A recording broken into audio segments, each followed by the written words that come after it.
నాకు చిరాకు వచ్చేసింది, నా లైఫ్ మీద నాకు విరక్తి వచ్చేసింది. నేను అప్పటికి సూసైడ్ అటెంప్ట్ చేసుకుందాం అనుకున్నాను. నా తమ్ముడు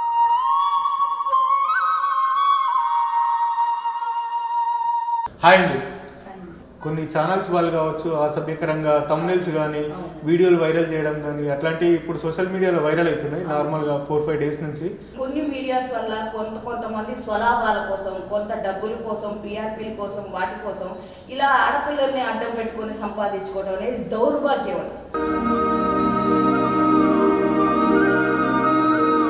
అంటే అది నిజం కాదంటారా? నన్ను అడిగారా? అడగలేదు కదా. మీ పొలాన్ని మీరు మరి రాసేసుకుంటే మా కుటుంబాలు ఏమైపోవాలి, మా పిల్లలు ఏమైపోవాలి, మేమేమైపోవాలి?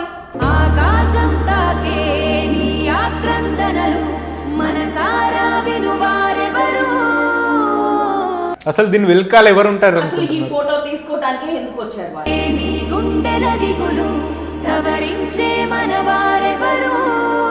అంటే ఈ ఇష్యూకి మీకు ఎట్లాంటి సంబంధం లేదు? అసలు 100% కలలు కన్న కనులకు నీటి చెమ్మ తగిలెనా? అంటే ఈ కథ వెనకాల మొత్తం ఎవరున్నారంటారు మరి? ఆ కథ వెనకాల ఎవరున్నారు, ఆ కథ జరగటానికి కారణం ఏంటి, అసలు ఏం జరిగింది, ఏం జరుగుతుంది?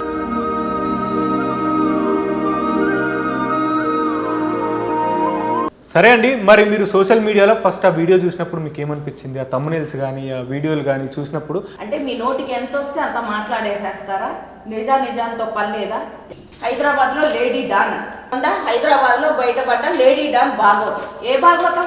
ఏమిటి నీ పాపం, ఏమిటి నీ నేరం, చీకటి ముసిరిందే చిటికల్లోనా అని చెప్పేసి నేను కనీసం సుమన్ టీవీ వాళ్ళని ప్రాధాయపడదామని వెళ్ళాను. నేను అక్కడికి ప్రాధాయపడదామని వెళ్తే అసలు కనీసం మినిమం సెన్స్ కూడా లేదండి. మినిమం కాళ్ళు పట్టుకొని అడుగుదామని వెళ్ళా. తీరదు నీ శోకం, మారదు ఈ లోకం, తరములు ఎన్నైనా నీ కథ ఇంతేనా? హాయ్, హలో, నమస్తే, వెల్కమ్ టు WMM టాక్స్. నేను మీ సాయి చరణ్. మరి మీడియా ముసుగులో చేసిన దౌర్జన్యానికి బలి అయిన మహిళా బాధితురాలు ఈరోజు మనతో పాటు ఉన్నారు. అసలు ఏం జరిగింది, మొత్తం మీద కారణాలు ఏంటో తెలుసుకుందాం. ముందైతే తనతో మాట్లాడుకుందాం. హాయ్ అండి, మీ పేరు? మాధవి. ఏం చేస్తుంటారండి? House wife. ఈరోజు ఇంటర్వ్యూ తీసుకోవడానికైతే మీ పైన కొన్ని ఛానల్స్ వాళ్ళు కావచ్చు అసభ్యకరంగా థంబ్నెయిల్స్ కానీ వీడియోలు వైరల్ చేయడం కానీ అట్లాంటివి ఇప్పుడు సోషల్ మీడియాలో వైరల్ అవుతున్నాయి నార్మల్గా 4-5 డేస్ నుంచి. సో దానికి రీజన్స్ మొత్తం మీద ఏం జరిగిందంటారు మరి? ఏం జరిగింది అని తెలుసుకోవాలని నేను అధికారుల వరకు వెళ్ళానండి. అసలు ఇంత చేయాల్సిన పని ఏముంది, అసలు అక్కడ ఏం జరిగింది, అది జరిగిందా లేదా అని కూడా తెలియకుండా మీడియా వాళ్ళు ఇంత ట్రోల్ చేయాల్సిన పని లేదు. నేను ఒక ఆడపిల్లని, అట్లీస్ట్ అసలు అది నిజమా కాదా అని నన్ను వచ్చి తెలుసుకోవడానికి కూడా ప్రయత్నం చేయలేదు వాళ్ళు. నాకు జరిగిన అన్యాయం కోసమే నేను ఇప్పుడు ఈ పోరాటం అనేది మొదలు పెట్టాను. ఎందుకంటే ఇంకొక వాళ్ళకి జరగదు. మీడియా అంటే మేము మిమ్మల్ని నమ్ముతాం. ఏం జరుగుతుంది, ఇంతకు ముందు పేపర్ చదివిన వాళ్ళే పేపర్ చూసే విషయాలు ఏంటి అనేది తెలుసుకునేవాళ్ళు. మీ ఎలక్ట్రానిక్ మీడియా వచ్చిన తర్వాత ఏం జరుగుతుందంటే చదువుకున్న వాళ్ళు, చదువులేని వాళ్ళు, చిన్నవాళ్ళు, పెద్దవాళ్ళు ఒక స్విచ్ బటన్ ఆన్ చేసుకొని ప్రపంచం ఎట్లా పోతుంది ఏంటి అనేది కేవలం మీడియా ద్వారానే తెలుసుకుంటున్నారు. మీరు ఎంత పాజిటివ్గా రెస్పాండ్ అయ్యి జనంలోకి ఎంత పాజిటివ్గా ఉన్నారు అనేది మాకు తెలుసు.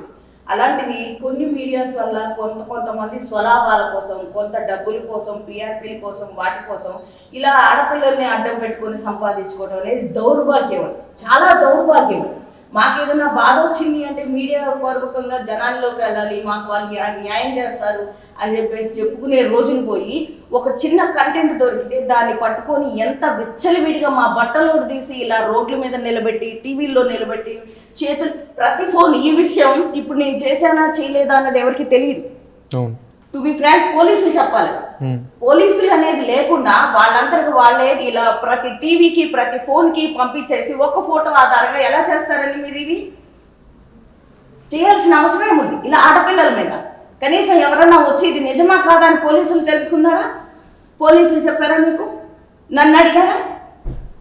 అడగలేదు కదా. మీ పొలాన్ని మీరు మరి రాసేసుకుంటే మా కుటుంబాలు ఏమైపోవాలి, మా పిల్లలు ఏమైపోవాలి, మేమేమైపోవాలి? అంటే అది నిజం కాదంటారా? 1000% నిజం కాదండి.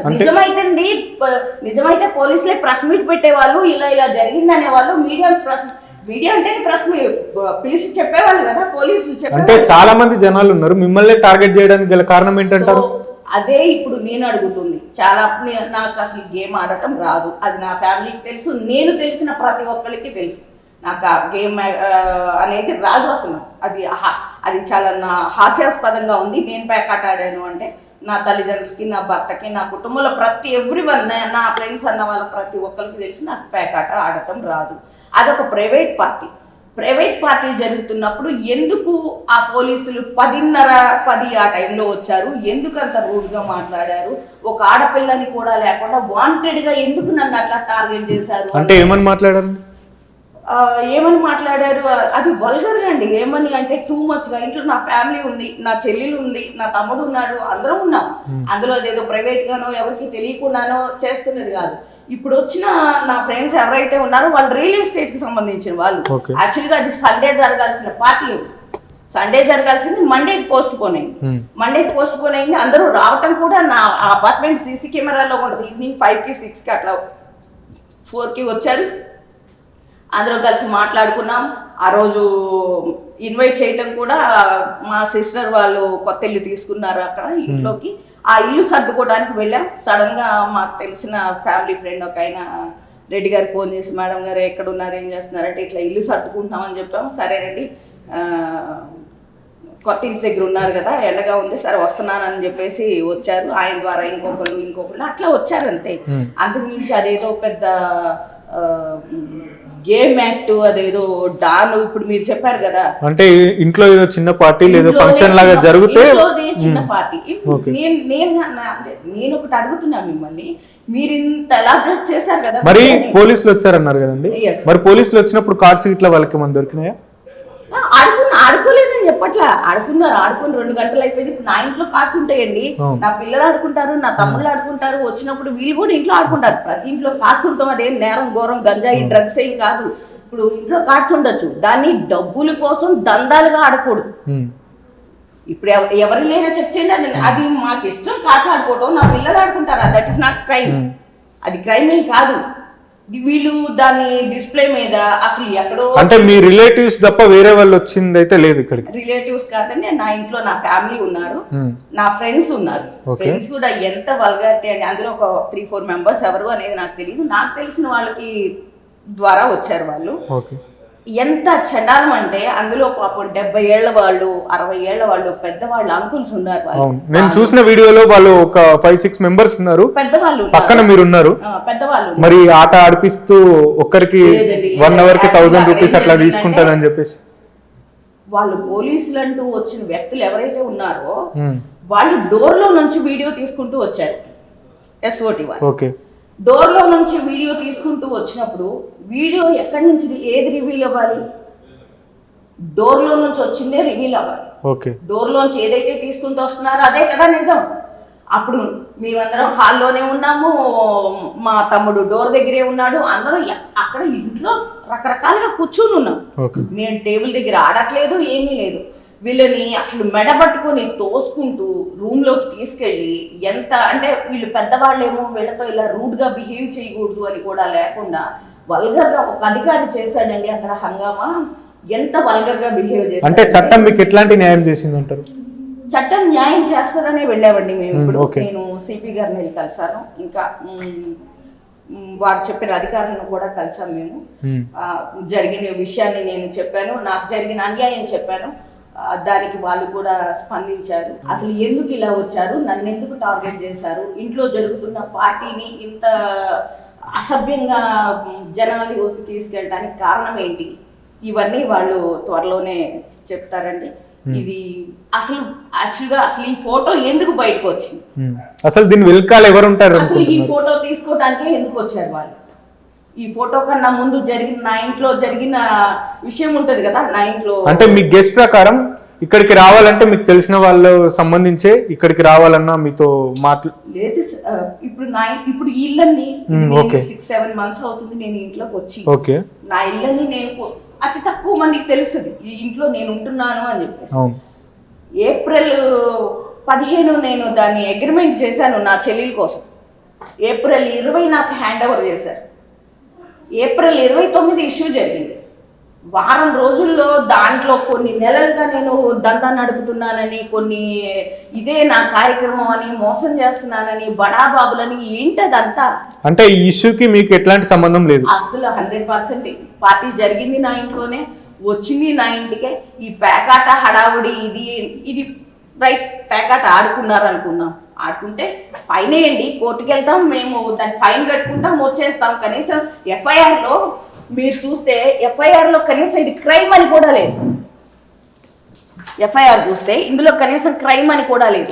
ఏమని ఉంది? పేకాట ఆడుకున్నారు, అందులో 62,000 దొరికినాయి, సో ఓ పలానా ఇంట్లో అని చెప్పారు.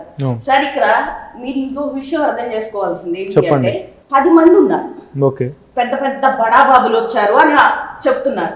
ఆ 10 మంది బడాబాబులు అట్లీస్ట్ మనిషికి ఒక 10,000 తెచ్చుకున్నా ఎంత అవుతుందండి? గేమ్ కి ₹1,00,000 అవుతుంది. ₹1,00,000 అవుతుంది. ₹1,00,000లో 62,000 ఎందుకున్నాయి? తక్కువ తెచ్చారు అనుకుంటున్నారు జనాలు. తక్కువ తెచ్చారు అనుకుంటున్నారా? అందులో 26,000 నా చెల్లెలు తాను కొడుకు కోసం ఫీజు కట్టాల్సిన డబ్బులు ₹500 కాగితాలు ఉన్నాయి. ఇంటి లోపలికి వెళ్ళి బీరువాలో లోపల ఉన్న ర్యాక్లో డబ్బులు తీయాల్సినంత అవసరం ఏముంది పోలీసులకి? లేదు కదా. అది వాళ్ళ వీడియో తీసిన వీడియోలో ఉంటుంది చూడండి. అంటే ఇక్కడ దొరికినాయి కాదు, వాళ్ళు లోపలికి వెళ్ళి వాళ్ళ వచ్చిన వాళ్ళ జేబులో ఎందుకు బయటకు వెళ్తున్నామంటే సహజంగా 2,000 ఎవరైనా పెట్టుకున్నారు. వాళ్ళ జేబుల్లో ₹10 కాగితాలు కూడా తీసి బెదిరించి ఏంటండి ఇదని అడిగి ఎంత వల్గర్ గా మాట్లాడారంటే వాళ్ళని, అంత వల్గర్, మూసుకో కూర్చో అక్కడ అంటూ మాట్లాడారండి. నన్ను లోపలికి రమ్మన్నప్పుడు నేను అడిగా, అదేంటండి పార్టీ అని వచ్చారు వీళ్ళందరూ, మీరు ఎందుకు వీడియో తీస్తున్నారు, ఏంటి ఇదంతా అని అడిగా. ఏంటి ఇదంతా అంటే అసలు ఒక అధికారండి, మూసై నోరు మూసయ్యాను. ఆడపిల్లగా వాడంత రూడ్ గా మాట్లాడుతున్నప్పుడు నేను ఎలా రియాక్ట్ అవుతాను? రియాక్ట్ అవుతారు కంపల్సరీ. సైలెంట్ అయిపోతాను కదా. నేను ఫోటో దిగటానికి రాను అని, నేను ఫోటో దిగనండి, నాకు ఆడటం రాదు కదండి. ఆ ఇంట్లో ఉన్న వాళ్ళే చెప్తున్నారు, సార్ ఆడపిల్ల, మేము సరదాగా వచ్చాము, ఆ అమ్మాయి పిలిస్తే కూడా రాలేదు, అందులో వాళ్ళతో పాటు వచ్చాము అంతే తప్ప ఇది గేమ్ ఆడటానికో లేకపోతే ఇంకోదో రాలేదు. ఆడపిల్లల్ని ఎందుకు ఇబ్బంది పెడుతున్నారు సార్, మా వయసు ఏంటి, మేమేంటి, మీరు మాట్లాడే మాటలు ఏంటి అని వాళ్ళే అంటున్నా కానీ అసలు పట్టించుకునే పరిస్థితిలో లేడైనా. నువ్వు వచ్చి కూర్చుంటావా, మా సిస్టర్ ఉన్నారు ఇంట్లో, నువ్వు వచ్చి కూర్చుంటావా ఇక్కడ, లేకపోతే దాన్ని కూడా పిలిచి ఫోటో దినా అని అడిగారండి. ఒక సిస్టర్గా మీరేం చేస్తారు? నువ్వు వచ్చి ఇక్కడ కూర్చుంటావా, లేదంటే నీ చెల్లెలు కూడా తీసుకొచ్చి ఇక్కడ కూర్చోబెట్టి ఫోటో తీసేస్తాను, తర్వాత వాడు నేను చెప్పలేను ఏమన్నాడు అనేది ఆ మాట నేను చెప్పలేను. అప్పుడు మీరైతే ఏం చేస్తారు? మరి ఇదే కాకుండా మేము వీడియోలలో చూసింటే అయితే ముక్క చుక్క పక్క అని చెప్పేసి అందరికి ఇట్లా చేస్తుంది, ఇంట్లోకి పిలిచి ఇంట్లోనే వ్యభిచారం చేయించడం కావచ్చు, 3 ముక్కలు ఆటలు ఆడిపించడం కావచ్చు, పేకాట పాపమ్మ అని చెప్పేసి మాట్లాడుతున్నారు. దీనిపైన మీరు ఏమంటారు? మరి ఆ పేకాట పాపమ్మ అని మీ తమ్ములైన్స్ కోసం మీరు పెట్టుకున్నది, మీ PRPల కోసం మీరు పెట్టుకున్నది, అది నాకు సంబంధం లేదు. నా ఇంట్లో వచ్చిన పోలీస్ అధికారులు నువ్వు వచ్చి కూర్చుంటావా, నీ చెల్లిని కూడా తీసుకొచ్చి కూర్చోబెట్టి బ్రోతల్ కేసులో ఇద్దరిని ఇరికిచ్చమా అంటే యాజ్ ఏ సిస్టర్గా నేను నా చెల్లిని కాపాడుకోవాలని చూస్తాను. నేను అక్కడ చేసింది కూడా అదే. మీరు తల దించుకొని కూర్చున్నాను అనుకుంటున్నారు ఆ ఫోటోలో. నా కళ్ళల్లో నీళ్లు నా ఒళ్ళో పడుతున్నాయి, అది నాకే తెలుసు. అతను అన్న మాటకి వాళ్ళు చేసిన అక్కడ వాళ్ళు ప్రవర్తించిన విధానానికి, ఆయన ప్రవర్తించిన విధానానికి నేను అంతకు మించి ఏం చేయలేను. అక్కడ ఒక నిస్సహాయంగా కూర్చుని పోయాను. వాళ్ళు కావాలనే వెతుకున్నారు, ఆ ప్యాకలు తీసి అసలు ఆ టేబుల్ మీద గారెలు, ఆ టిఫిన్ ప్లేట్లు అవన్నీ తీసేశారు, వేశారు, చక్కగా అదేదో డెకరేట్ చేసినట్టుగా ప్యాకలు పెట్టారు, ఫోన్లు పెట్టారు. బయటికి చెప్పుకునే ఫోన్ చేసి బయటికి ఇట్లా జరుగుతుంది అని ఎవరికన్నా ఇంటిమేట్ చేసే అవకాశం కూడా నాకు ఇవ్వలేదు. నా 2 ఫోన్లు చేతితోనే పట్టుకొని ఉన్నారు, అందరి ఫోన్లు తీసుకున్నారు, ఫస్ట్ నా చేతిలో ఉన్న ఫోన్లు లాక్కున్నారు. సరే అండి, మరి మీరు సోషల్ మీడియాలో ఫస్ట్ ఆ వీడియో చూసినప్పుడు మీకు ఏమనిపించింది? ఆ థంబ్నెయిల్స్ కానీ ఆ వీడియోలు కానీ చూసినప్పుడు నేనైతే నిజంగా ఇప్పటి వరకు కూడా నాకు నిజమనే అనుకున్నాను. నేను నాలాగా నిజం అనుకునే వాళ్ళు ఎంతమంది ఉన్నారు. సో మీరు అసలు అది కాదండి, అక్కడ అమ్మాయిలు వ్యాపారం అన్న అమ్మాయిలు అక్కడ వ్యభిచారం కూడా చేపిస్తున్నాం. ఎంత దారుణమైన మాట అంటే అది అనకూడదు. అసలు మాట్లాడే అమ్మాయి మాట్లాడుతుంది, ఒక అమ్మాయి 44+ ఉండొచ్చు, ఇట్లా చేస్తుంది అని చెప్పేసి వ్యభిచారం చేపించడానికి నేను ఆ ఇంట్లోకి వెళ్ళిందే 2 days బ్యాక్. అక్కడ కనీసం ఇప్పుడు సామాను ఎంట్రీ అయినట్టు దాన్ని ఏమంటారు, ఎంట్రీ అప్లికేషన్ కూడా ఫిల్ అవ్వలేదు. ఎంటీ ఇల్లు అది, ఏదో ఒక ఫ్రిడ్జ్ కొన్ని సామాను అయినాయి. బెడ్రూమ్లో పోలీసు వాళ్ళు వచ్చినప్పుడు బెడ్రూమ్లో ఎవరైనా ఉన్నారా? బెడ్రూమ్లో మంచాలే లేవు, మనుషులు ఎలా ఉంటారు?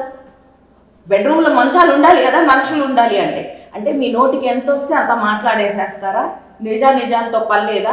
ఎక్కడండి మంచాలు? ఎక్కడో అక్కడ బ్రోతల కేసు అని పెట్టడానికి అక్కడ సాక్ష్యం ఏంటి? బ్రోతలు నడుస్తుంది అంటే అక్కడ సాక్ష్యం ఏంటి? పోనీ ఎవరైనా వచ్చి మీకు కంప్లైంట్ చేశారా? మీరు రెడ్ హ్యాండెడ్గా పట్టుకున్నారా? నడుస్తున్నప్పుడు మీరు రెడ్ హ్యాండెడ్గా పట్టుకున్నారా? నా ఇంట్లో, నా ఫ్యామిలీతో, నా ఫ్రెండ్స్తో చేసుకున్న ప్రైవేట్ పార్టీలోకి అన్నెసరీగా ఎంటర్ అయింది కాకుండా ఎంత చెడ్డాలం చేశారంటే ఇప్పటి వరకు మీడియా వాళ్ళు. ఏంటండి హైదరాబాద్లో లేడీ డాన్ ఏంటిది?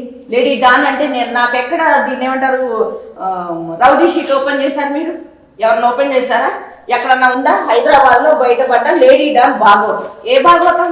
ఎక్కడుంది భాగవతం? మనుషులుగా ప్రవర్తించండి. ఒక నిమిషం ఒక ఆడపిల్లతో మాట్లాడుతున్నావు, ఏం మాట్లాడుతున్నావు? ఆడపిల్ల గురించి చెప్తున్నావు, అది నిజమా కాదా? తనకు ఒక కుటుంబం ఉందా? వాళ్ళు ఏమైపోతారు అని మినిమం సెన్స్ కూడా లేదు. పేకాట పాపమ్మ, పేకలో ఎన్ని ముక్కలు ఉంటాయో కూడా తెలియదు నాకు. పేకలో ఒక బాక్స్లో ఎన్ని ముక్కలు ఉంటాయో కూడా తెలియదు నాకు. ఇదేంటండి లేడీ డాన్ మూడు ముక్కలాట, చుక్క ముక్క పక్క అంట. ఎంత అసహ్యం అండి, ఎంత అసహ్యం, ఎంత చండాలం ఇదంతా. దీనికి ఏమైనా రుజువులు సాక్ష్యాలు ఉన్నాయా? మనం ఏదైనా సరే, సోషల్ మీడియా అయినా సరే, ఏ ఛానల్ వాళ్ళైనా సరే, మన దగ్గర ప్రూఫ్స్ ఉన్నప్పుడు మాత్రమే మాట్లాడాలి. ఇప్పుడు తను ధైర్యంగా ఉంది కాబట్టి పర్లేదు. వేరే వాళ్ళైతే ఇట్లా అన్యాయంగా ఒక అమ్మాయిని కానీ అబ్బాయిని కానీ బలి చేయడం అయితే కరెక్ట్ కాదు. మన దగ్గర ప్రూఫ్ ఉన్నప్పుడు మాత్రమే మాట్లాడాలి. మరి ఇంకా ఏమేమి జరిగినాయి, ఎన్నెన్ని విషయాలు ఉన్నాయో ఇంకా తెలుసుకుందాం. మరి ఏప్రిల్ 29th ఇష్యూ జరిగింది. మరి ఏప్రిల్ 29 జరిగితే మీరు అప్పటి నుంచి ఇప్పటి వరకు 22 days అవుతుంది. ఇప్పటి వరకు ఎందుకు టైం తీసుకున్నారు? మరి ఎందుకు టైం తీసుకున్నాను అంటే ఏప్రిల్ 29th ఇష్యూ నైట్ జరిగింది. ఏప్రిల్ 30th మేము మళ్ళీ స్టేషన్కి వెళ్ళటం, అక్కడ ఏదో ఫార్మాలిటీస్ ఉంటే అవి పూర్తి చేసుకోవటం వచ్చింది. అక్కడతో జరిగిన దానికి అప్సెట్ అయిపోయి ఇంట్లో ఉన్నాము. అది ఈ ఫోటో.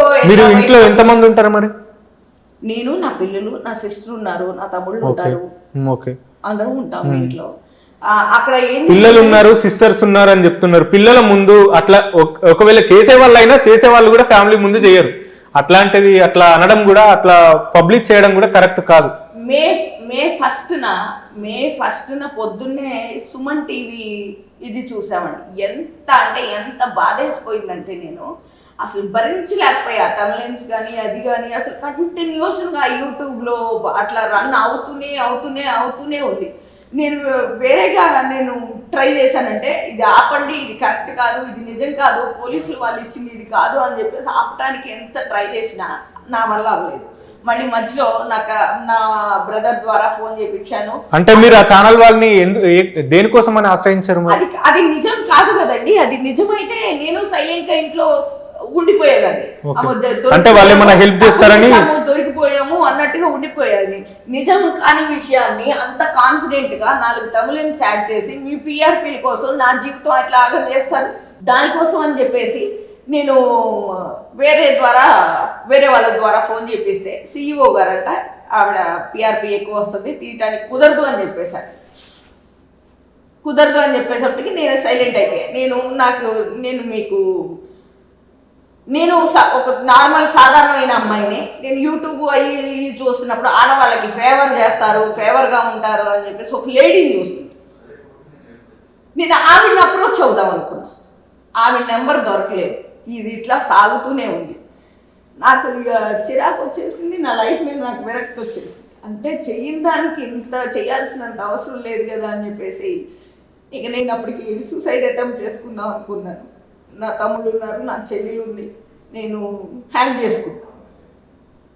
చేసుకుంటే నా రిలేటివ్ ఒక ఆయన ఫోన్ చేశారు ఈ వీడియో చూసి ఫోన్ చేసినప్పటికీ ఆ ఫోన్ నా పైన బెడ్రూమ్లో మోగుతుంది. నేను కింద రూమ్లో హ్యాంగ్ చేసుకున్నాను. ఆ ఫోన్ పట్టుకొని ఏంటి అక్క ఫోన్ ఎత్తట్లేదు అని చెప్పేసి నా చెల్లెలు వచ్చి ఆ ఫోన్ పట్టుకొని కిందకి వచ్చి తలుపు బాగా తమ్ముడు కానీ చెల్లి కానీ తలుపు బాగలు కొట్టేసప్పటికి నేను నన్ను హ్యాంగ్ చేసుకొని ఉన్నాను. అప్పుడు వాళ్ళు తీసేసి వాళ్ళు ఏడ్చి నేను ఏడ్చి ఏమేడ్చినా రాదు కదా, నా బాధ ఎవరు తీర్చలేదు కదా, తీర్చలేదు. నా పిల్లలు గుర్తొచ్చారు, నా తల్లిదండ్రులు గుర్తొచ్చారు, నా భర్త గుర్తొచ్చాడు. నేను చెయ్యని తప్పక అసలు అంత పడాల్సిన అవసరం ఏముందండి, అంత అవసరం లేదు కదా అని చెప్పేసి నేను కనీసం సుమన్ టీవీ వాళ్ళని ప్రాధాయపడదామని వెళ్ళాను. నేను అక్కడికి ప్రాధాయపడదామని వెళ్తే అసలు కనీసం మినిమం సెన్స్ కూడా లేదండి. మినిమం కాళ్ళు పట్టుకొని అడుగుదామని వెళ్ళా. అది నిజం కాదండి, నేను ఎట్లా వెళ్ళాలో ఎట్లా ముందుకెళ్ళాలో తెలియదు అప్పుడు నాకు. నేను చీకట్లో ఉండిపోయినట్టుగా ఉంది. కనీసం అది నిజం కాదండి అని వెళ్తే ఆవిడ ఒక CEO గారు ఎంత రూడ్గా మాట్లాడారంటే, నా తరఫున ఒక తమ్ముడు వచ్చాడు. అబ్బాయి అక్క, ఆడపిల్ల అక్క, ఏడుస్తుంది అక్క, పాపం అక్క, తీసేయక్క, 2 పిల్లలు ఉన్నారంటుంది, చచ్చిపోబోయింది మధ్యాహ్నం, తీసుకొచ్చానక్క, బతీలాడుకుంటే ఆయన సుమన్ గారు మంచి అయినా తీసేస్తారని తీసుకొచ్చానక్క, కాళ్ళు పట్టుకుంటానంటుందక్క, పట్టుకోవడానికి కూడా రెడీగా ఉందక్క అంటే అసలు ఎంత టూ మచ్గా మాట్లాడిందంటే అమ్మాయి, అంత టూ మచ్గా మాట్లాడి కనీసం కలవటానికి కూడా ఛాన్స్ లేకుండా మమ్మల్ని పక్కదారి పట్టించేసింది. ఆయన సుమన్ గారు వెళ్ళిపోయారు. ఆయన కలవటానికి నాకు ఆ ఛాన్స్ కూడా లేదు. అంటే దీనిపైన లీగల్ గా ఎట్లా పోరాటం చేద్దాం అనుకుంటున్నాను? ఎందుకు పోరాటం చేయడానికి? నాకు ఫుల్ రైట్స్ ఉన్నాయి లీగల్ గా పోరాటానికి. అంటే నీలాగా బలి అయ్యే వాళ్ళు చాలా మంది ఉన్నారు. సో వాళ్ళకు నీ ద్వారా వాళ్ళకు మంచి దెబ్బ తగలాలి కదా. ఇప్పుడు మీడియాతో పెట్టుకోకూడదు, వాళ్ళతో పెట్టుకోకూడదు, వీళ్ళతో ఏం చేస్తారండి?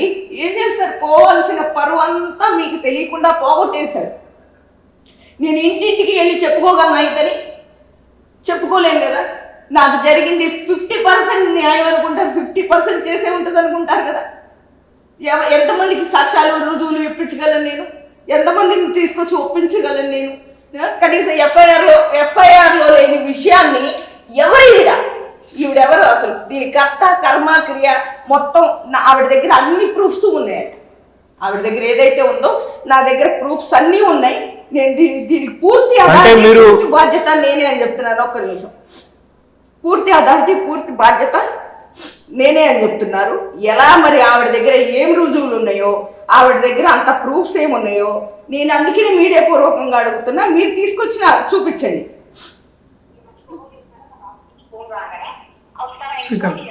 డైరెక్ట్ మాట్లాడానమ్మా. ఏమని చెప్తున్నంటే, ఏమంటే న్యూస్ CEO నేనే, ఇవన్నీ నేనే చూస్తాను. తర్వాత నేను అడ్వకేట్ కూడా, నాకు అన్ని తెలిసే చేశాను. నేనే ఇచ్చా ఇన్ఫర్మేషన్, పోలీసులు ఇచ్చిన ఇన్ఫర్మేషన్ నేను చేశాను. దీనికి హాజరైన పర్సన్ కూడా నేనే. కాన్సిక్వెన్సెస్ ఏమున్నా నేనే చేసేస్తా. ఇవన్నీ చెప్పానమ్మా. ఎందుకంటే న్యాయం ఉంది, అవతల నుంచి నాకు పోలీసుల దగ్గర నుంచి మొత్తం ఎవిడెన్స్ ఉందమ్మా నా దగ్గర. అందుకని నేను కరెక్ట్ గా చెప్పగలిగా, నేను ఖచ్చితంగా రైట్ పర్సన్ నేనేనని. అన్న తర్వాత వీళ్ళు నాతో మాట్లాడాలా, మళ్ళీ ఇంకొక బేవర్స్ తో మాట్లాడతారా చెప్పండి. ఆఫీస్ లో ఆయన పక్క రూమ్ లో బేవర్స్ గారు ఉన్నారండి. బేవర్స్ అంటే వాళ్ళ ఆఫీస్ వాళ్ళని ఆమె బేవర్స్ అనుకోవడం ఏంటి? ఫస్ట్ ఆయన పేరే నేను బేవర్స్ అనుకున్నానండి. అక్కడ పక్క రూమ్ లో ఉంటే మరి బేవర్స్ గారితో మాట్లాడిందంటే ఆయన మార్కెటింగ్ డైరెక్టర్ గారి పేరు అదే అనుకున్నాను నేను. అని ఆయనతోనే నేను ఒక 30 minutes మాట్లాడిన తర్వాత, అమ్మ ఇది నాకు సంబంధించింది కాదు, నేను ఓన్లీ మార్కెటింగ్ డైరెక్టర్ని, మీకు నేనేం చేయలేను అని చెప్పాను. ఏం చేయలేనప్పుడు ఇంత గంట నా గోడు ఎందుకండి వినిపించుకోవడం అని చెప్పేసి నేను డైరెక్ట్గా ఇంకా అక్కడ నుంచి ఏడుస్తూ వచ్చేసానండి. ఏడుస్తూ వచ్చేస్తే అక్కడికి వెళ్ళి నేను ప్రాధేయపడ్డాను చూసారా, నా వీడియో తీయండి అది నిజం కాదు అని చెప్పేసి ప్రాధేయపడితే, ఆవిడ తెల్లారి పొద్దున్న నేను ఫోన్ మాట్లాడితే నా మీద ఇంకో కేసు పెడతాను. ఏమని అంటే సూసైడ్ అటెంప్ట్ చేసుకుంటాను అని చెప్పేసి నా ఆఫీస్కి వచ్చి నువ్వు నన్ను బెదిరించావని నేను ఏదో యాక్ట్ చెప్పారు, IPC యాక్ట్ ప్రకారం నేను నీ మీద ఇంకో కేసు పెట్టచ్చు. అంటే నా మీద ఏంటండి చెడు ఇది చేస్తున్నారు మీరు, ఏంటండి ఇలా అంటున్నారు అని చెప్పేసి వెళ్తే ఇంకో కేసు పెడుతుందంట ఆవిడ. అంటే ఈ విషయం గురించి, ఈ ఇష్యూ గురించి మీరు ఒక్కరే కష్టపడుతూ మీరు ఒక్కరే కాదని నిరూపించుకోవడానికి ప్రయత్నిస్తున్నారా, లేదంటే మీ వెనకాల మీ ఫ్యామిలీ మెంబర్స్ అట్లా ఎవరన్నా? ఇప్పుడు ఫ్యామిలీ మెంబర్స్ లేకుండా నేను వెళ్ళనండి. కాకపోతే ఈ ఫైట్ అనేది నేను ఫ్యామిలీ సపోర్ట్ ఎట్లుందండి ఇప్పుడు ఏం జరుగుతుంది అనేది నా తల్లిదండ్రులకు తెలుసు, మేమేంటి అనేది నా తల్లిదండ్రులకు తెలుసు. సిచ్యువేషన్ని కల్లారా చూసిన నా చెల్లెలికి తెలుసు. అక్కడ ఏం జరిగింది, ఇది ఎందుకు సఫర్ అయింది, దేనివల్ల ఇబ్బంది పడుతుంది అనేది. అక్కడ ఏం జరుగుతుందో విషయం జరిగిన వెంటనే నా భర్తకు తెలుసు. వాళ్ళ సపోర్ట్ లేకుండా ఇంత దూరం రాను కదండి నేను. మరి ఇంకా ఎట్లాంటి ఇబ్బందులు పడ్డారు మరి ఈ ఇష్యూ వల్ల? నేను ఆవిడ ఇట్లా పొద్దున్నే మార్నింగ్ ఫోన్ చేశానండి ఆవిడకి. ఫోన్ చేస్తే ఎవరికి? ఆ ఛానల్లో CEO గారికి ఏమన్నారండి మరి? చేస్తే రాయదుర్గం సిఐ గారు ఏదైతే నాకు ఇచ్చారో అదే నేను టెలికాస్ట్ చేశాను. నేను ట్రోల్ మరి FIR లో లేదంటున్నారు కదా మీరు? కదండి, FIR లో లేదు కదా, మరి మీరు చూసారు కదా. FIR లో ఉందా? లేదు. కనీసం క్రైమ్ అని ఉందా? లేదు. FIR లో ఏమని ఉంది, ఆవిడ ఏం రాసింది అంటే ఎందుకు ఆవిడ రాసింది ఈ మాట నేను అనొచ్చో లేదో నాకు తెలీదు. ఆవిడకి వచ్చే స్వలాభం ఏంటి? నన్ను ఇంత ట్రోల్ చేయడం వల్ల ఆవిడకి అంత పర్సనల్ గా వచ్చే స్వలాభం ఏంటి? అంటే మీకు ఇప్పుడే జరిగిందా? ఇంతకు ముందు ఎప్పుడైనా ముందు ఎప్పుడూ లేదు, ఎప్పుడు జరగలేదు. నేను ఈ విషయాన్ని ఇక్కడతో కూడా నేను మీడియా పూర్వకంగా చెప్తున్నాను. ఈ విషయాన్ని ఇక్కడతో కూడా నేను అంటే పోలీసు వాళ్ళకి కంప్లైంట్ ఇచ్చింది ఎవరో మీకు తెలిసిందా మరి? లేదండి. ఇప్పుడు సిబిఐ వాళ్ళు ఎస్పీ వాళ్ళు విచారించేది కూడా అదే. ఈ ఫోటో ఎలా బయటకు వెళ్ళింది, అసలు ఇన్ఫర్మేషన్ ఇచ్చింది ఎవరు, అసలు అక్కడ జరిగింది ఏంటి. ఇప్పుడు వీళ్ళు SOT పోలీసులు ఏదైతే ఇస్తారో అదే ఇక్కడ పోలీసులు రాసుకుంటారు, రాయదుర్గం పోలీసులు రాసుకుంటారు. వాళ్ళు ఏదైతే ఇచ్చారో వాళ్ళు ఇప్పుడు దీని ప్రకారం కూడా వాళ్ళు ఇచ్చింది ఏంటి, ఇట్లా దొరికారు అని చెప్పేసి తీసుకొని వచ్చారు. మరి ఈ ఫోటో మీడియాకి ఎలా వెళ్ళింది? మీడియా ఇంత ట్రోల్ చేయాల్సిన పని ఉంది. ఎంత పెద్ద క్రైమ్ చేసినా ఇట్లా ముసుగు పెట్టేసుకుంటారు. అసలు 10 మందిని మర్డర్ చేసినా ఆడవాళ్ళకి ముసుగు పెడతారు. ఎందుకంటే ఫ్యూచర్లో వాళ్ళు ఇబ్బంది పడకూడదు, అది నిజమో అబద్ధమో తేలకుండా మనం వాళ్ళ ఫేస్ రివీల్ చేయొద్దు అనే కాజ్ మీద వాళ్ళకు ఒక మాస్క్ పెడతారు. అలాంటిది ఆ రోజు అందులో ఒక ఆయన అంకుల్ ఉన్నారు. ఆయన అన్నారు ఆ ఫోటో తీస్తుంటే అమ్మ నువ్వు ఫేస్కి ఇది అడ్డం పెట్టుకో అమ్మా అన్నారు ఒక అంకుల్. అంటే నాకు తెలియకుండా నేను చీరని ఇట్లా అడ్డం పెట్టుకుంటే అతను ఏమన్నాడంటే ఆ ఫేస్ ముసుగు తీసే వరకు నేను వీడియో తీస్తూనే ఉంటాను. నిన్ను ప్రెస్ వాళ్ళు ఎవరు రాలేదు. ప్రెస్ వాళ్ళు రాకపోయినా కానీ ఫోటో వీడియో అనేది బయటకు వచ్చింది. ఇది అట్లా వైరల్ చేయడం అయితే కరెక్ట్ కాదు.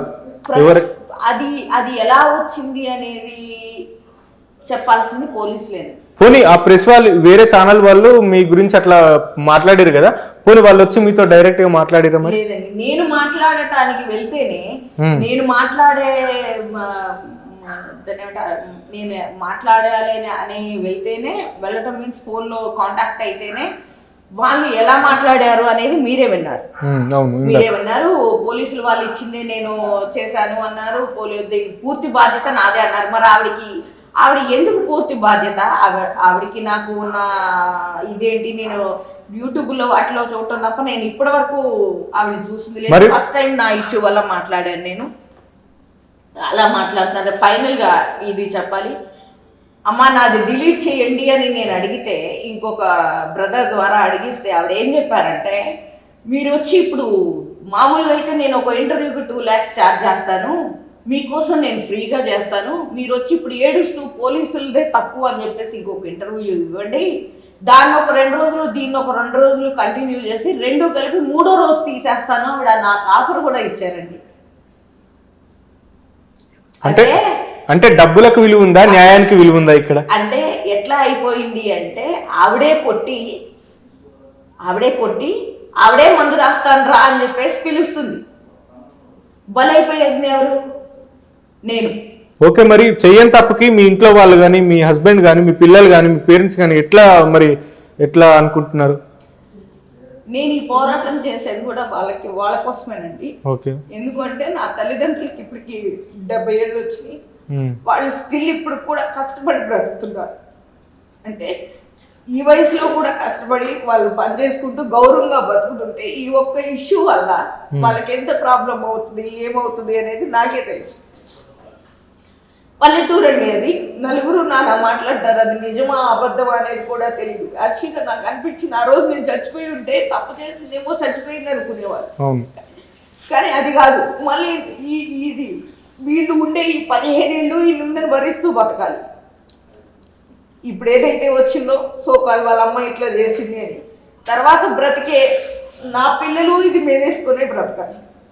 ఎందుకండి అంత అవసరమే ఉంది? నేను చెయ్యినప్పుడు పోరాటాల్లో తప్పే ఉంది. ఈ వాళ్ళు ఏం చేశారు? రేపు నా ఇంట్లోనే ఇంకొకటి వస్తుంది, రేపు నా పిల్లలకే వస్తుంది. నేను ఎట్లా పిడికిగా ఉన్నానో వాళ్ళు అట్లాగే ఉంటారా? ఎందుకు ఉండాలి? నాకు ఆ హక్కు ఉంది, పోరాడే హక్కు ఉంది. నేను తప్పు చేయనప్పుడు నేను అందుకే వచ్చాను. ఈ విషయాన్ని ఇక్కడ కాకపోతే ఇంకో దగ్గర న్యాయం కోసం వెళ్తా, ఇంకో దగ్గర న్యాయం జరగకపోతే సీఎం గారి దగ్గరికి వెళ్తా, అక్కడ కూడా న్యాయం జరగకపోతే ఇంకా పైకి వెళ్తా. అంతేగాని దీన్ని భయపడో ఒకళ్ళ బెదిరింపులకో దీన్ని ఇక్కడతో ఆపాల్సిన అవసరం కూడా లేదు. ఎందుకంటే ఏవైతే చెప్తున్నారో, ఏదైతే మీడియా మీరు కాగితాల్లో రాసి మీరు ఏదైతే తమిళ కోసం, ఏదైతే డబ్బుల కోసం మీరు ఏదైతే చూపిస్తున్నారో జనానికి, అది నిజం కాదు అనేది చూపించాలి. ఇంకొకసారి ఇంకొక ఆడపిల్ల ఇట్లా బలవుతుంది. నేను ఒక్కదాన్ని బలైంది, నా కుటుంబం బలైంది దీనికి. నేను ఒక్కదాన్ని కాదు బలైంది. దీని వెనక ఎవరున్నారు, ఇది జరగటానికి కారణం ఎవరు? నా వాళ్ళ, బయట వాళ్ళ, పక్కింటి వాళ్ళ, ఎదురింటి వాళ్ళ, పోలీసులా, ఇంకొకళ్ళ అన్నది కాదు. నాకు కావాల్సిన న్యాయం. అది ఎవరైనా సరే, ఇది జరగటానికి కారకులు ఎవరో నాకు కావాలి. నిజాలు తెలియకుండా మాట్లాడటానికి ఎవరికి హక్కు ఇచ్చారు? నా మీద డబ్బు నేను ఒక చెడు అమ్మాయిని అని డబ్బు సంపాదించుకునే రైట్స్ మీకు ఎవరు ఇచ్చారు? పోలీసులు ఇచ్చారా? వాళ్ళు లేదా వాళ్ళే జాలి చూపిస్తున్నారు నా మీద. తప్పు జరిగింది అయితే నిజంగా తప్పే చేసుంటే ఇంత ధైర్యంగా అయితే మాట్లాడరు. ఎవరైనా సరే తప్పు చేసిన వాళ్ళు వాళ్ళ తప్పును కప్పిపుచ్చుకోవడానికి ఏదో మాట్లాడి పక్కకు జరిగిపోతారు. కానీ ఇంత డేరుగా నాకు న్యాయం కావాలి, నాలాగా ఇంకొకరు బలి కావద్దని చెప్పేసి ఈరోజు ఇంటర్వ్యూ ఇస్తుంది. మరి మీడియా ద్వారా మీకు ఎట్లాంటి న్యాయం కావాలి, ఎట్లాంటి న్యాయం చేయాలి, ప్రజలకు మీరు చెప్పేది ఏంటంటే? మీడియా అంటే అన్ని మీడియాలు చెడు ప్రచారం చేస్తాయి అనేది కాదండి. ఇప్పుడు నేను వచ్చింది కూడా ఒక మీడియా, నాకు మంచి చేయమనే వచ్చాను. మీడియా అంటే జనంలోకి మంచి తీసుకెళ్ళటం, ఒక విషయాన్ని జనంలోకి తీసుకెళ్ళటం, అది మీడియా. అంతేగాని ఇట్లా చెయ్యని పనులు డబ్బు కోసం వాటిని అడ్డం పెట్టుకొని నేను లాయర్ని, నేను సీఈఓని, దీని బరువు బాధ్యతలు మొత్తం నావే అనుకుంటూ మాట్లాడితే అది తప్పు. ఎవరు నా లైఫ్ మీద నువ్వెవరు ఇది చేయడానికి? నువ్వెవరు? నీకేమన్నా రాసిచ్చానా నా లైఫ్ని? రాసివ్వలేదు కదా ఎవరికి. నేను ఇలా అనాలి అని. ఇదే మీడియాలో నేను 4 తప్పుడు మాట్లాడతాను నేను, అది కూడా ట్రోల్ చేస్తారా? రుజువులు సాక్ష్యాలు ఏమొద్దా? చిన్న ఎథిక్స్ వద్దా? ఏం మాట్లాడుతున్నావు అనేది వద్దా అసలు మీకు? నేను ఒక యూట్యూబ్ ఛానల్ అని పెట్టి నేను 4 మాటలు ఎవరి మీద అంటే ఊరుకుంటారా? తంతారు, చంపేస్తారు. అంటే ఆడపిల్లలు అండి, ఇక్కడ ఆడపిల్లలు. కనీసం ఇది అవునా కాదా అని డబ్బుల కోసమా ఇంత నీచంగా, ఇంత కేవలం మీకు వచ్చే ఆ డబ్బుల కోసం మా ఈ వీడియో ఎర్రిగా చూసే మేము చూస్తాం కదా, ఇక మాకు అదేముంది, మేము చూసే వాటి కోసం వచ్చే డబ్బుల కోసం నిర్మోహమాటంగా ఆవిడ తీయటం కుదరదు. ఏదైనా సరే తెలిసినప్పుడు మాత్రమే, మనకి దానిపైన పూర్తిగా అవగాహన ఉన్నప్పుడు మాత్రమే, మన దగ్గర ప్రూఫ్ ఉన్నప్పుడు మాత్రమే మాట్లాడాలి. ఇప్పుడు జీవితం ఒక్కరిది కాదు, ఆగమయ్యే జీవితం. వాళ్ళ ఫ్యామిలీ మొత్తం కూడా ఏడవాల్సిన పరిస్థితి, బయటకు వెళ్ళాలంటే కూడా తలదించుకోవాల్సిన పరిస్థితి వచ్చింది. కాబట్టి ఏదైనా సరే చేస్తున్నామంటే ముందు మనకు ప్రూఫ్ ఉండాలి. మరి మొత్తం మీద ఇప్పుడు పోలీస్ స్టేషన్లో మరి ఎవరిని సంప్రదించాలనుకుంటున్నారు, మరి ఎవరి దగ్గరికి వెళ్తే న్యాయం జరుగుతుంది అనుకుంటున్నారు? మొత్తం మీద నేను ఫస్ట్ ఆవిడ చెప్పింది, రాయదుర్గం సిఐ గారు వెంకన్న గారు ఇచ్చిన ఇన్ఫర్మేషన్ ప్రకారమే నేను ఇది మొత్తం చేశాను అని చెప్పారండి ఆవిడ ఫోన్లో. ఓకే, నేను ఆ సార్ని కలిసాను. సార్ ఏంటి ఇది మీరు చెప్పారని చెప్తుంది అంటే, నేను అక్కడ ఉండగానే ఆవిడకి ఫోన్ చేశారు ఆయన. ఏంటమ్మా ఎఫ్ఐఆర్లో లేని ఈ పిల్ల మీద ఎట్లా రుద్ది నేనే చేశానని చెప్తున్నావు ఏంటి అని ఆయన అడిగితే, లేదు సార్ నేను మీ పేరు చెప్పలేదు సార్, నేను మీ పేరు అనలేదు అని ఆయనతో చెప్తుంది. ఆయన పేరు అన్నదో లేదో నేను మీకు వినిపిస్తాను. మరి పేరు చెప్పకుండా, తను చెప్పకుండా వీడియోస్ ఫోటోస్ ఎట్లా బయటకు వస్తాయి? పోలీసులు ఇచ్చింది అది కాదమ్మా, ఎఫ్ఐఆర్ లో కూడా ఉంది, అది పెట్టి కేసు. పోలీసులు ఏమి ఇచ్చారో నా దగ్గర ఉంది. మీ దగ్గర ఉందమ్మా, నా దగ్గర ఉంది ఏంటదమ్మా 62,000. నిజం కాదమ్మా అది. సిఐ గారు పెట్టింది ఉంది నా దగ్గర. ఎవరు గారే పెట్టారు డైరెక్ట్ గ్రూప్ లో. ఏసీఐ గారు పోలీసులు గ్రూప్ లో పెట్టారు సిఐ. మరి ఎఫ్ఐఆర్ లో ఎందుకమ్మా అలా ఉంది? ఏమో నాకు తెలియదండి. మరి ఏదైతే రాశారో అదే రాశాం మేము. పోలీసులు ఇంకో ఇచ్చారో అదే రాశాం. ఇంకోటి ఏంటంటే అది కట్ అయిపోయింది. ఇంకోటి ఏంటంటే మీ మీద కేసు పెడతాను. గొడవ చేస్తున్నారని నాకు ఆఫీస్ నుంచి ఫోన్ రాగానే ఒకసారి ఆయన ఫోన్ ఇవ్వండి అని చెప్పి నేను డైరెక్ట్ మాట్లాడాను అన్న. ఏమని చెప్తానంటే ఏమంటే న్యూస్ కి CEO నేనే, ఇవన్నీ నేనే చూస్తాను. తర్వాత నేను అడ్వకేట్ కూడా, నాకు అన్ని తెలిసే చేశాను. నేనే ఇచ్చా ఇన్ఫర్మేషన్, పోలీసులు ఇచ్చిన ఇన్ఫర్మేషన్ నేను చేశాను. దీనికి ఆథరైజ్డ్ పర్సన్ కూడా నేనే. కాన్సిక్వెన్సెస్ ఏమున్నా నేనే చేసేస్తా, ఇవన్నీ చెప్పానన్నా. ఎందుకంటే న్యాయం ఉంది, అవతల నుంచి నాకు పోలీసుల దగ్గర నుంచి మొత్తం ఎవిడెన్స్ ఉందన్నా నా దగ్గర. అందుకని నేను కరెక్ట్ గా చెప్పగలిగా, నేను ఖచ్చితంగా రైట్ పర్సన్ నేనే అన్న. తర్వాత మీరు నాతో మాట్లాడాలా, మళ్ళీ ఇంకొక బేవర్స్తో మాట్లాడతారా చెప్పండి. మార్కెటింగ్ డైరెక్టర్ బేవర్స్ ఒక బేవర్స్ అంటే నువ్వు ఒక CEO అధికారంలో ఉండి ఒక ఉన్నతమైన పదవిలో ఉండి నీ తోటి ఎంప్లాయీనే, నీ పక్కన పనిచేసే ఒక ఎంప్లాయీని వయసులో నీకన్నా పెద్ద అతన్నే నువ్వు ఒక బేవర్స్ అని మాట్లాడితే మేమెంతండి? ఆఫ్టర్ ఆల్ నేను చెప్తే సుమన్ గారు చెప్పినట్టే, నేను రాసిన దానికి ఆయన ప్రతిదానికి ఓకే చెప్పాల్సిందే, నా ఇష్టమే అని చెప్తారు అని చెప్పేసి ఆవిడ ఓపెన్ గా చెప్తుంది. మరి ఇట్లా వైరల్ చేసినందుకు మళ్ళీ మీరు PS లో ఏమైనా కంప్లైంట్ ఇచ్చిరా మరి ఆ ఛానల్ పైన? నేను సైబర్ లో కంప్లైంట్ ఇచ్చానండి, నాకు ఇట్లా జరిగింది, ఇది అబద్ధం అని చెప్పేసి. ఓకే, వాళ్ళు ఏమన్నారండి మరి? దానికి సైబర్ లో మళ్ళీ నాకు అది ఎక్నాలజ్మెంట్ వచ్చింది, దాన్ని తీపిస్తామని చెప్పేసి త్వరలోనే. తర్వాత మళ్ళీ ఇదే విషయమే నేను CP గారి దగ్గర కంప్లైంట్ చేశాను. CP గారు కూడా దీన్ని ఏం జరిగింది ఏంటి అని చెప్పేసి విచారిస్తామని చెప్పేసి వాళ్ళకి కాల్ చేయడం కానీ మరి చెప్పడం కానీ ఏం చేయలేరా ఛానల్ వాళ్ళకి? నేను నోటీస్ పంపించానండి, దానికి ఇంతవరకు నాకేం రిప్లై రాలేదు. అంటే ఇది 20 days కిందనే కదండి వచ్చింది, వైరల్ అయింది. అవును, నేను ఎందుకు మీ ఒక క్వశ్చన్ వేశాను, ఇన్ని రోజుల దాకా ఎందుకు వెయిట్ చేశాను అంటే, వాళ్ళు మీడియా వాళ్ళండి రుజువులు సాక్ష్యాలు ఏమున్నా లేకపోయినా వేసేస్తారు. వాళ్ళకి జీవితాలతో పని లేదు, పరుగులతో పని లేదు, వాళ్ళకి కావాల్సింది డబ్బు. శవాల మీద డబ్బు సంపాదించుకున్నట్టు శవం ఉన్నా కానీ దాని నోటి దగ్గర పెడతారు. మీడియా వాళ్ళు అంటే అందరూ అలా ఉంటారు అనడం కాదు. నిన్నను మొన్న అబ్బాయి ఎవరో చనిపోయారు, మన టీవీ యాక్టర్, ఆమె తల్లి. నేను ఇట్లా మాట్లాడుతున్నాను, నేను తప్పుగా అనుకోవద్దు. కేవలం జనంలో చూసేది తక్కువ, మీ మీద ఒపీనియన్ మాకు వచ్చే ఇదేంటంటే, ఆ తల్లి గుండెలు బాదుకుంటూ ఏడుస్తుంది. అంటే నా కొడుకు చనిపోయాడు, నా కోడల పరిస్థితి ఏంటి, నా పిల్లల పరిస్థితి ఏంటి, మేము ఉన్నాం కదా ఎందుకు చనిపోయాడు, గుండెలు బాదుకుంటూ ఏడుస్తుంటే ఆమె నోటి దగ్గర మైక్ పెట్టి ఎంత మానవత్వం లేకుండా, అది అది అది డబ్బు సంపాదించుకునే టైం అండి. డబ్బు సంపాదించుకునే టైమా? ఇటు తిరిగి వైఫ్కి పెట్టి ఇటు తిరిగి అతనికి పెట్టి ఏం టైం అది? వాళ్ళు గుండెలు బాదుకుంటూ ఏడుస్తున్నారే, దాన్ని మళ్ళీ ఆ శవం కనీసం శ్మశానానికి కూడా పోకముందే దానికి ఒక 10 తమిళన్స్ వాళ్ళ మీద రోమన్స్, దాన్ని ఏంటది? చచ్చిపోయిన వాళ్ళ మీద కూడా పీక్కు తింటున్నారా? ఇంకా బ్రతికున్నాళ్ళు సరిపోవట్లేదు, చచ్చిపోయిన వాళ్ళు కూడా సరిపోవట్లేదు. నిజాలు రాయండి, నిజాలే రాయండి. మేము మీ నుంచి ఎక్స్పెక్ట్ చేసేది నిజాలే. ఈ విషయంలో చచ్చిపోవడానికైనా సిద్ధంగా ఉన్నానండి, నాకు న్యాయం కావాలి.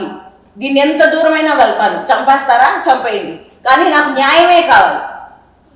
దీన్ని ఎక్కడికైనా తీసుకెళ్తాను నేను. మరి ఖచ్చితంగా న్యాయం జరుగుతుంది అనుకుంటున్నా? మరి నేను చేసేదే న్యాయం కోసం పోరాటం అండి. న్యాయం దొరుకుతుందా లేదా అనేది ఇక దాన్ని నేను ప్రశాంతంగా ఉన్నాను అంటే న్యాయం దొరికినట్టు. ఇందులో నాకు ఏదైనా జరిగింది అంటే న్యాయం దొరకనట్టే కదా. నాకు న్యాయం చేయలేనప్పుడు నేను ఉండను. ఎందుకంటే ఇంకా ప్రాణం ఒక్కటే పోలేదండి, మిగతా అన్ని తీసేశారు. ప్రాణం ఒక్కటే తీయలేదు. ఒక ఆడ మనిషి అయ్యి ఉండి ఇంకొక ఆడపిల్లని బట్టలు తీసి టీవీల్లో ఫోన్లలో నుంచోబెట్టింది. దానివల్ల మీకు వచ్చే లాభం ఏంటయ్యా అంటే డబ్బు. నిజంగా మనం సిగ్గుపడాల్సిన విషయం ఇది. నిజంగా చెప్పాలంటే ఇప్పుడు తను చెప్తుంది మీడియా వాళ్ళందరూ అని చెప్తున్నది, మీడియా వాళ్ళందరికీ వచ్చిన చెడ్డ పేరు అది నిజంగా. ఎందుకంటే ఎవరో ఒక్కరిద్దరు చేసిన తప్పుకి వాళ్ళు బలి అవ్వాలి, అందరు బలి అవ్వాలి. మంచి కంటెంట్ ఇచ్చే మనం ఏదైనా ఇస్తున్నామంటే జనాలకు యూజ్ అయ్యేది ఇవ్వాలి, అది కరెక్ట్ ఉన్నది ఇవ్వాలి, అందులో ఫ్యాక్ట్ ఎంత ఉన్నది అనుకునేది ఇవ్వాలి. అంతేగాని మనకేది దొరికితే అది మన లైఫ్ల కోసం మనం చూసుకుంటున్నాం. మరి వాళ్ళ జీవితాలు ఎవరు చూడాలి? వాళ్ళకి మనలాంటి వాళ్ళు, వాళ్ళకి పిల్లలు లేరా, వాళ్ళకి హస్బెండ్లు లేరా? మరి వాళ్ళ ఫ్యామిలీ ఏమైపోవాలి? మరి మన కోసం మనం ఆలోచించుకుంటున్నాము. ఒక్కసారి ఆలోచించాలి. మనకు కూడా జీవితాలు ఉన్నాయి, మనకు కూడా లైఫ్లు ఉన్నది, మనం కూడా బతకాలి, మనం కూడా మంచి పేరు తెచ్చుకోవాలని అనుకుంటాం కదా. మరి వేరే ఎందుకు అంత తక్కువ చేసి మాట్లాడడం?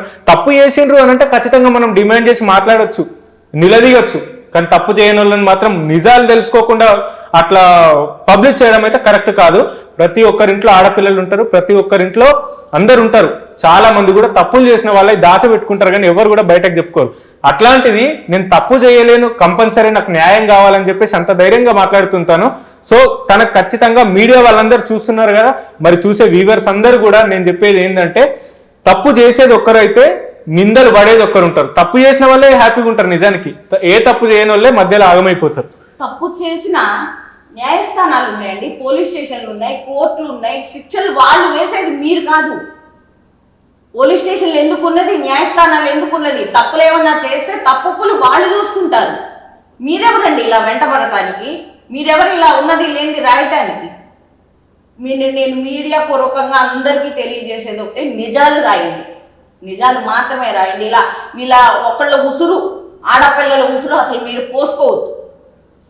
అది నేను నాకు ఏదైనా నేను ఆ రోజు చనిపోయి ఉంటే నా పిల్లల ఉసురు ఖచ్చితంగా ఎవరికి తగులుతుందో మీరే ఆలోచించుకోండి. న్యాయం లేని మాటలు, న్యాయం అవసరం కోసం మాట్లాడే మాటలు, డబ్బులు తీసుకుని చేసే ప్రచారాలు, అది కాదు మీడియా అంటే. ఒక నిజాన్ని రాయండి. మీడియా వాళ్ళందరూ అట్లాగే ఉంటారు, మీడియా వాళ్ళు మొత్తము అట్లాగే ఉంటారు అనుకోవద్దు. మనం ఏంటంటే జనాల కంటెంట్ ఇవ్వాలి. ఇప్పుడు మనకు కంటెంట్ దొరికింది కదా అని చెప్పేసి అది కరెక్టో కాదో అని తెలియకుండా పెట్టడం అయితే తప్పు. ఎందుకంటే దానిపైన కొన్ని జీవితాలు ఆధారపడి ఉన్నాయి కాబట్టి. ఆవిడ బ్రదర్ పోలీస్ ఆయన సిఐ గారు ఫోన్ చేసి అడిగినప్పుడు ఆవిడ మీరు ఇచ్చిన ఇన్ఫర్మేషన్ కాదు సార్, ఇది కూకట్పల్లిలో KBHPలో ఒక అతను ఇచ్చాడు, ఇది గ్రూప్లో పెట్టారు అని చెప్పారు. మరి గ్రూప్లో పెట్టింది మరి అతను ఏమన్నా రిపోర్టరో లేకపోతే ఈవిడ ఫ్యామిలీ మెంబరో ఈవిడ మనిషి కూడా నాకు తెలియదు. జరిగిందైతే నాకు ఇందులో చాలా అన్యాయం. రిపోర్టర్ అయితే నిజమే రాస్తాడు, అవునా? రిపోర్టర్ నిజమే రాస్తాడు కాబట్టి, నిజం చెప్తారు కాబట్టి నేను అందుకనే మళ్ళీ ఆవిడ ఫ్యామిలీ మెంబర్ ఏమో కూడా అని అన్నాను. రిపోర్టర్ అయితే నిజమే రాస్తారు, అందుకనే ఆ మాట అంది, నేను ఫ్యామిలీ మెంబర్ ఏమో అయ్యి ఉండొచ్చు అని చెప్పేసి. కాకపోతే ఆవిడ ఇంటెన్షన్ గా నా మీద ఎందుకంత కక్ష పెట్టుకున్నది అనేది సుమన్ గారినే అడిగి తెలుసుకో. అంటే మీకు సంబంధించి ఎవరైనా శత్రువులు కానీ మిమ్మల్ని టార్గెట్ చేసిన వాళ్ళు కానీ అట్లా మీకు డౌట్ఫుల్ గా ఎవరైనా ఉన్నారా మరి మీకు దగ్గరలో? అట్లా ఉంటారండి. ఇప్పుడు నాకు నచ్చని వాళ్ళు ఉంటారు, నేను నచ్చని వాళ్ళు ఉంటారు, ఇంట్లో వాళ్ళు ఉంటారు, బయట వాళ్ళు ఉంటారు, చుట్టూ ఉన్న వాళ్ళకి అందరికీ మనం నచ్చం, మనకందరూ నచ్చరు. అవును. అందులో ఎవరు ఆవిడని కాంటాక్ట్ అయ్యారు, ఎవరు ఇదయ్యారు, ఎవరు చికాకు చేయాలనుకున్నారు అనేది వాళ్ళకే తెలుస్తుంది. ఎందుకంటే ఇప్పుడు నేను రుజువు సాక్ష్యం లేకుండా మాట్లాడాను అనుకోండి, ఆవిడికి నాకు పెద్ద తేడా ఏముండదు. సో ఈ బాధ్యతను నేను అధికారులకు ఇచ్చాను. సార్ నాకు ఈ అన్యాయం జరిగింది, నాకు న్యాయం జరగండి, నా చుట్టూ ఏం జరుగుతుందో నాకు తెలియాలి, నేను ఎందుకు ఈ ఊబిలోకి వచ్చాను, నన్ను ఈ ఊబిలోకి లాగింది ఎవరు అనేది నేను సార్ మన వెంకన్న గారు కానివ్వండి, రాయదుర్గం సిఐ గారు వెంకన్న గారు కానివ్వండి, ఆయన SI విజయ్ గారు కానివ్వండి, అక్కడ CP మహంతి సార్ కానివ్వండి, ఆ మేడం DCP మేడం ఆవిడ కానివ్వండి, అసలు ఎంత మంచిగా రెస్పాండ్ అయ్యారంటే, వీళ్ళని చూసి తప్పుగా అనుకోండి మీడియా వాళ్ళు, ఈ జరిగిన మీడియాలో నా అల్లరి చూసి మిమ్మల్ని చూసి సిగ్గుపడాలో, వాళ్ళని చూసి బ్రతుకు మీద ఆశ కలిగినందుకు, కేవలం పోలీసు వాళ్ళని చూసి బ్రతుకు మీద ఆశ కలిగిందండి. నేను నీకు న్యాయం చేస్తాం వెళ్ళమ్మా, ఇది జరిగింది తప్పు, వాంటెడ్గా నిన్ను ఇలా చేశారు, ఎవరు ఏంటి అనేది మేము కనిపెడతాం, మీరు ప్రశాంతంగా వెళ్ళండి, ఫ్యామిలీతో హ్యాపీగా ఉండండి. ఎవరు ఎంత పెద్ద అధికారి సార్ అయినా CP గారు మహంతి గారు, ఆయన భరోసా ఇచ్చి పంపించారు, జరిగిందంతా మేము చూసుకుంటాం, మీరు వెళ్ళండి అని. నిజంగా ఒకవేళ తప్పే చేసి ఉంటే, తప్పే అయి ఉంటే వాళ్ళకి మనకు నార్మల్గా మనుషులను చూస్తే అర్థం కాదు ఎవరు తప్పులు చేస్తారు, ఎవరు ఏం చేస్తున్నారు అని చెప్పేసి.